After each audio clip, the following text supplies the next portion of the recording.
सफ़र थकान के लिए नहीं होते, वो आपको दुनिया का सबसे खूबसूरत हिस्सा दिखाने के लिए होते हैं। हमारी इस सफ़र की शुरुआत हुई डेडीहाट से निकलकर हम पहुंचे जॉलजीबी और फिर धीरे धीरे रास्ते हमें धारचूला की तरफ ले जाने लगे।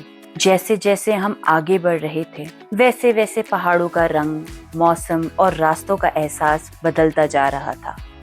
पूरे रास्ते हमारे साथ बह रही थी काली नदी, जो भारत और नेपाल को अलग करती है। नदी के इस तरफ भारत और ठीक सामने वो विशाल पहाड़ नेपाल।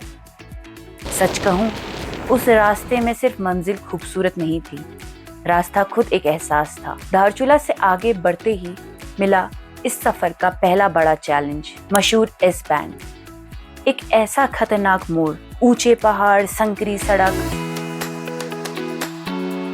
वहां पहुंचकर समझ आया कि लोग इस रास्ते की इतनी बातें क्यों करते हैं। धीरे धीरे दूर पहाड़ों पर जमी बर्फ दिखनी शुरू हुई। तभी एहसास हुआ कि अब हम सच में हिमालय के और करीब पहुंच चुके हैं। और फिर हम पहुंचे बूंदी। बूंदी के बाद हमारा सफर और भी ज्यादा रोमांचक होने लगा। आगे बढ़ते ही आए मशहूर 46 बैंड, 46 लगातार मोड़, ऊंचे पहाड़, गहरी खाइयां।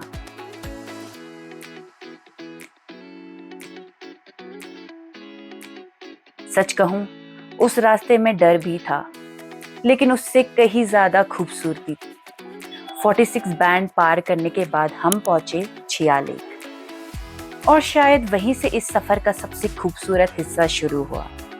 हरे भरे मैदान, बादलों से घिरे पहाड़, ठंडी हवा और इस तरफ सिर्फ और सिर्फ पहाड़। उस जगह को देखकर कुछ देर के लिए ऐसे लगा जैसे वक्त थोड़ा धीरे चलने लगा हो। छिया लेक और गर्बियांग पार करने के बाद आखिरकार हम पहुंच गए गुंजी। करीब 3200 मीटर की ऊंचाई पर बसा ये छोटा सा गांव भारत, नेपाल और तिब्बत के बेहद करीब स्थित है। यहीं से आदि कैलाश और ओम पर्वत की यात्रा सच में शुरू होती है। गुंजी पहुंचते ही हम खाना खाने रुके और वहां का खाना बिल्कुल घर जैसा था। दाल रोटी, सब्जी, तीखी नमक वाली चटनी और सबसे खास भोजपत्र पर सर्व की गई गर्म रोटी। उसके बाद हम अपने स्टे की तरफ गए, जहां ज्यादातर होटल नहीं, होम स्टे और टीआरसी स्टेज मिलते हैं। हमारा स्टे टीआरसी में था, जहां डिनर और ब्रेकफास्ट इंक्लूडेड था।